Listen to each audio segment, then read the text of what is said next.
Color grading is often the final step that transforms a simple photo bash into something that feels like it belongs inside a film scene.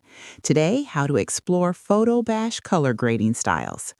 Open Photoshop and create a canvas around 3200 by 2000 pixels. Then import your completed photo bash composition onto the canvas. Before applying any color effects, group all your layers so the adjustments affect the entire environment consistently. Start by adding a color balance adjustment layer and slightly cool the shadows with subtle blue tones while warming the highlights with a touch of orange. This creates a cinematic contrast between warm and cool